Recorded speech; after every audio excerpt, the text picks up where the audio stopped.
오늘은 먼저 영생에 대한 이야기를 여러분들과 같이 나누어 보려고 합니다. 여러분, 사람들은 영생을 잘 생각하지 않습니다. 영생에 대한 소망을 잃어버리고 사는 사람들로 가득한 시대를 우린 살아가고 있죠. 그럼 사람들이 왜 영생을 생각하지 않느냐? 그 이유는 간단히 보면 두 가지로 이야기할 수가 있어요. 하나는 그들 안에 믿음이 없기 때문에 그들은 영생을 생각하지 않는 거죠. 많은 사람들이 인생의 끝은 죽음이고 그 후에는 아무것도 없다라고 생각을 하는 거예요. 먼지가 우주에서 떠돌아다니다가 서로끼리의 중력과 이런 현상들에 이끌려서 뭉치다가 우연히 행성이 형성이 되고 그 행성 속에서 우연히 어떤 조건들이 맞아서 인간이 존재하게 되었다고 이야기하는 거예요. 그래서 인간의 삶은 이 땅에서 숨쉬고 사는 게 전부라고 생각을 하는 거죠. 우연히 탄생을 한 건데 그 죽음 이후에 뭐가 있겠어? 또 먼지인데 뭐가 있겠어? 라고 생각을 하는 거예요. 그래서 영생에 대한 것, 영원한 생명에 대해서 비관적으로 생각을 하는 거예요. 그 둘째로 사람들이 영생을 생각하지 않는 이유는 세상에 대한 강한 열망이 있기 때문에 그렇습니다. 앞에서 인간의 존재 이유를 세상 사람들은 우연이다라고 말했다고 했는데, 그래서 그런 걸까요? 인간은 우연히 존재하게 된 자신의 삶을 너무나 소중하게 여기면서 여기가 다니까, 이 평생이 전부니까 어떻게든 이곳에서 내가 잘 살아봐야지. 이 다음에 없을 거 아니야, 무일 거 아니야, 끝일 거 아니야, 잘 살아야지 하면서 강한 애착을 가진다는 거예요. 그래서 여러분, 기본적으로 인간은 믿음을 가진 사람이건 그렇지 않은 사람이건 우리의 삶 이후의 일들에 대해서 관심을 가지는 게 중요하다라는 거. 그리고 우리 믿음의 사람들은 그것을 영원한 생명, 줄여서 영생이라는 말로 표현한다라는 거죠. 그러면 왜 우리는 이 영원한 생명, 영생을 알아야 하고 관심을 가져야 하느냐? 이 또한 몇 가지 이유가 있습니다. 첫째, 성경에 따르면 우리의 삶은 나그네라고 말하기 때문에 그런 거예요. 나그네가 뭐예요? 거쳐가는 사람, 정처 없이 떠나는 사람, 이런 걸 나그네라고 표현합니다. 사람들은 지금 내가 살아가는 이 세상에서 천년 만년 살 것처럼 아둥바둥거리며 살아갑니다. 실상 성경에 나오던 인생은 길어야 100년 남짓일 건데, 그렇죠? 그런 우리의 삶이라고 해서 다 100년 사는 것도 아니에요. 우리는 이렇게 살다가 하나님 앞에 순서대로 가는 것도 아닙니다. 언제 어떻게 부름받을지 알 수 없는 인생이 우리의 인생이잖아요. 둘째, 우리가 왜 영생을 생각하며 살아야 하느냐? 하나님이 주시는 하나님의 나라를 알아야 하기 때문에 그런 겁니다. 여러분, 하나님의 나라, 우리가 이제 천국이라고 부르는 곳이에요. 천국. 그곳은 그냥 죽어서 가는 사후의 세계만을 이야기하는 게 아닙니다. 이 하나님의 나라는 오늘 우리가 믿음으로 살게 되는, 또 살아야 하는 믿는 자에게 있어서는 현재의 나라라는 사실을 기억해야 해요. 누가복음 12장 28절에 이렇게 말씀합니다. 그러나 내가 만일 하나님의 손을 힘입어 귀신을 쫓아낸다면 하나님의 나라가 이미 너희에게 임하였느니라 라고 말씀했어요. 보세요.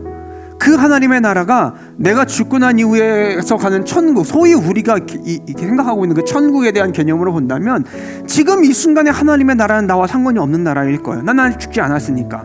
하지만 그거 아니라는 거죠. 예수님께서 이렇게 말씀하셨어요. 하나님의 나라가 이미 너희에게 임했다라고 말씀했다라는 거죠.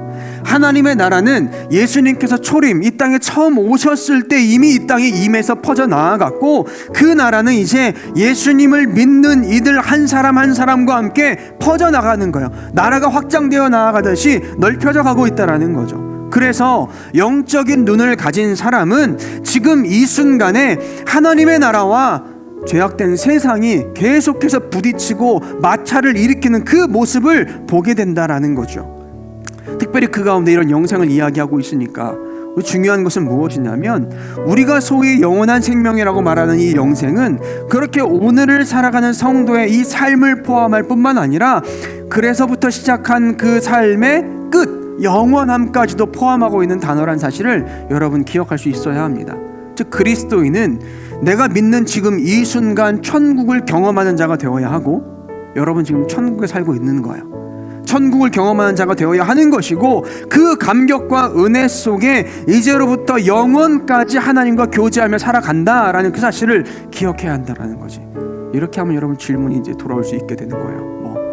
목사님 제 삶은 천국이 아닌데요 라고 말할 수 있는 거예요. 그래서 여러분의 삶을 믿음을 돌아봐야 되는 거예요. 여러분의 삶이 천국이 되어야 되는 거예요. 씨름은 있고 고민이 있고 갈등은 있다 할지라도 나는 영원한 생명을 소유한 사람이니까 기뻐할 수 있고 만족할 수 있고 감사할 수 있는 삶, 그 천국 이야기하는 거예요. 그것을 지금 이 순간 누리는 자가 되어야 하겠다라는 거죠. 여러분, 우리가 무엇보다도 이 영원한 생명, 영생을 누리고 확신하며 사는 인생이 되어야 하지 않겠습니까? 1년 신앙생활하고 10년 신앙생활하고 수십 년 신앙생활 했으면서도 내가 정말 구원받았나? 내가 구원받은 사람이 맞나? 전전긍긍하면서 사는 건 잘못되는 거예요. 하나님의 말씀에 부합하지 않는 삶이라고. 내가 믿음으로 영생을 받은 사람을 확신하고 그렇게 살 수 있는 그리스도인이 여러분 되었으면 좋겠습니다. 어떤 상황에서도 그 확신만큼 변하지 않았으면 좋겠어요. 그래서 여러분, 우리는 온전한 영생을 얻는 방법을 깨달아야 하는 거예요. 이 영생을 소유하는 자가 되어야 한다는 거죠. 어떻게 이 영생을 소유할 수 있느냐? 말씀을 볼게요. 요한일서 5장 13절 말씀입니다. 내가 하나님의 아들의 이름을 믿는 너희에게 이것을 쓰는 것은 너희로 하여금 뭐가 있다는 걸 알게 하려고 한다고? 영생이 있음을 알게 하려고 한다 말씀하고 있어요. 영생이 있어요. 근데 그것을 누리는 자가 누구입니까? 하나님의 아들의 이름을 믿는 자. 이게 붙어 있는 거예요. 영생과 하나님의 아들의 이름을 믿는 게 붙어 있는 거라고요. 또 오늘 본문인 에베소서 2장 8절에서 9절의 말씀을 다시 한번 볼게요. 제가 읽겠습니다. 여러분은 하나님의 은혜 안에서 믿음으로 구원을 받았습니다. 여러분 스스로는 자신을 구원할 수 없습니다. 구원은 하나님의 선물입니다. 또한 여러분의 착한 행동으로도 구원받았다고 자랑할 수 없습니다. 말씀하고 있어요. 맨 앞절에 이야기하죠. 여러분은 하나님의 은혜 안에서 뭘로? 믿음으로 구원을 받았다고. 그러니까 믿음이 키워드인 거예요. 영생이 키워드인 거예요. 그래서 여러분 스스로 자신을 구원할 수 없다라고 선언을 하고 있죠. 그러면서 뭐라고 이야기합니까? 구원은 하나님의 선물이다라는 거예요. 선물이다.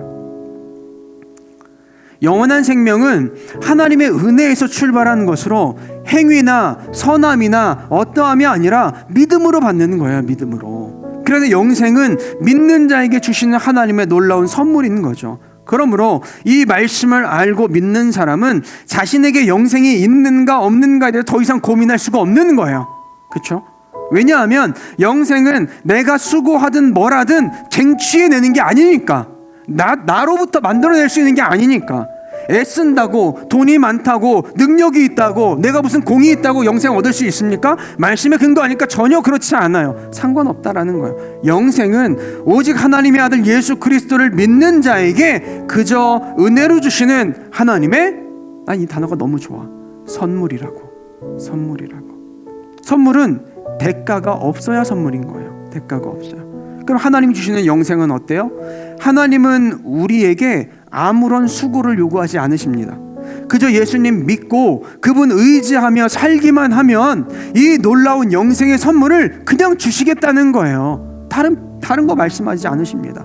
그 영생은 하나님이 주시는 그냥 선물이 아니라 우리가 뭐라고 표현하냐면, 그래서 놀라운 선물이다 라고 표현을 하고 놀라운 은혜다 라고 표현하는 게 거기에 있는 거지. 선물이니까. 여러분, 오늘 믿음으로 예배하는 우리에게 하나님은 하나님의 나라와 영원한 생명을 선물로 주셨습니다. 그래서 여러분, 이미 여러분은 그 나라를 지금 살고 있고 그 영원한 삶을 누리고 있다라는 거예요. 비록 아직 주님이 다시 오시는 것이 실현되지 않았기에 사단은 여전히 우리를 괴롭게 하고 세상은 우리를 힘들게 하지만 또 사망, 죽음이라고 하는 왠지 커다랗게만 보이는 산도 우리 앞을 막고 있는 것처럼 보이지만, 여러분, 내가 통장에 많은 돈을 가지고 있다면 매달 날아오는 전기요금, 무슨 생활비 지출 내역, 이게 두렵습니까? 두렵지 않잖아요. 그것처럼 우리에게 주어진 놀라운 은혜가 있기에 오늘 우리는 그 어떤 공격과 시험거리에도 흔들리지 않을 수 있다라는 거예요. 설령 죽음이라 할지라도 우리의 영생을 흔들지 못하는 거죠.